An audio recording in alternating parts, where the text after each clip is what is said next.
Harry Shotter's show that is taken out on the road. It's basically Harry Shotter. The whole concept behind it is, drum and bass MCs, they kind of go to a club and they do their thing, and yes, they do rock the crowd and that, but it's trying to sort of take it to the next level. So finally. Yeah, that's what we're trying to do. We're trying to finally that way. And what it is Harry Shotter. I mean, everybody loves him. He's one of the nicest guys around. He's very humble, such a polite guy, and very short. Listen, I never said that. Yeah. No, I like him because he looks like. Don't get me wrong. When I first met Short, I thought he was a school kid. I was like, "Oh, who's this little kid?" And he's like, "Yeah, I'm Harry Short." I goes, "Whoa, you got a big voice for a little boy. You look like a little boy. You're lucky." Yeah, do you know what I mean? He's but I mean, he's absolute class. Yeah, he's a really nice guy as well, man.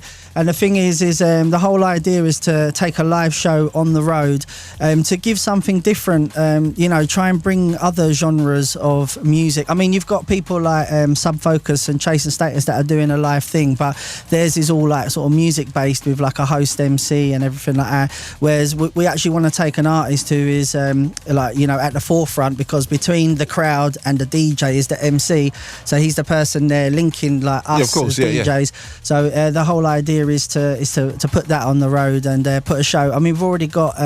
Skimmer's been doing that as well over the last few years. Of course, yes. MC Det, I've been trying to experiment on other beats and stuff. It's been done, but like the way you're doing it, it's not been a live angle to it. Yeah, that's what we're trying to do. Is we're trying to bring the live thing. I mean, we know all of these guys have spat on loads of different tunes. And, I mean, Skibber's catalogue is. I mean, he's got hundreds of tunes sitting there, and he'd be able to do like a 5-hour show if he wanted to. But the thing is it isn't just a case of like saying, oh yeah, we're going to go and do this next week. There's a lot of planning that goes in the background of this, and as I say, we haven't even come out of the traps yet, and we've already got 11 dates. Forget Harry Shotter for a second. What are you saying, Fantasy? Because you're big in the game, right?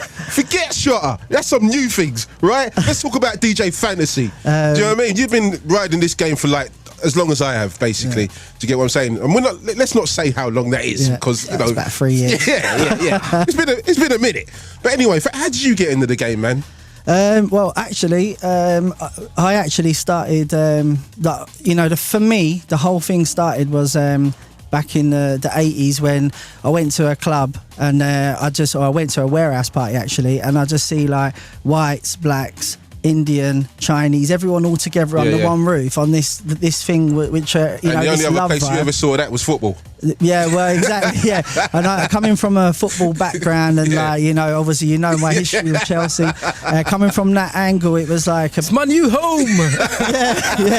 I've actually got him supporting Chelsea now, so I do have some sort of influence. You know what I mean? So, but the thing is for me, it was like wonderful for this music to be able to bring all of these like different cultures, and just like whether people were like middle class, upper class, lower, they all come together. They didn't care. The younger generation wouldn't really understand that because they've already grown into that. But back in the day, everything was very segregated. Of course it was. Whether you wanted to say it or not, it was. It was, definitely. I mean, it is, our generation really paved the way for what's happening now. You know, I mean, even with all these big festivals that are going on, it was all of these raves, these illegal raves, Sunrise and Biology. They were the original festivals. Exactly. That's what they were, but it was, they weren't planned. It was just like you phone a number on the night and you just turned up onto a field. But the thing is I always say to these young guys coming through, because there's a little bit of I don't want to like hand out flyers and everything. Bruv, I've done the same thing. I used to hand out flyers back in the day. I had to do what I had to do to get to where I am, and I thank God every day. Here. I did too. Yeah. Don't lie. Now you're lying, bruv. You're just trying to jump and get some props. Proper on the street. My first flyer, I had to print my first flyer because I was like trying to do something in a wine bar. Me and Fabio didn't even hand out one flyer. He was so lazy back then. Like, he kind of is now. No, that's what I just meant. He kind of is now.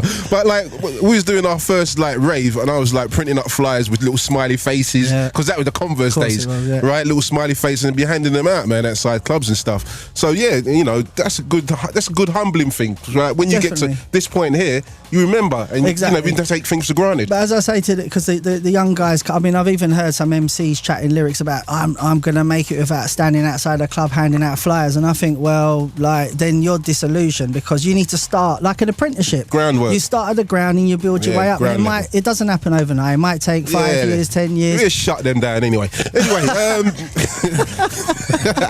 We'll shut those pretenders down. Anyway, let's talk about Now More Than Ever. Whoa, now more than ever, the Sub-Zero remix coming out on Innovation Records. It's the number 2. How did that get handed over to Innovation Records anyway? Because there was the original out before. Yeah, the Modified Motion, the Faction thing. Yeah. Those two guys got together. They're working so well together, and there's this. I'm a hardback Gary man. All right.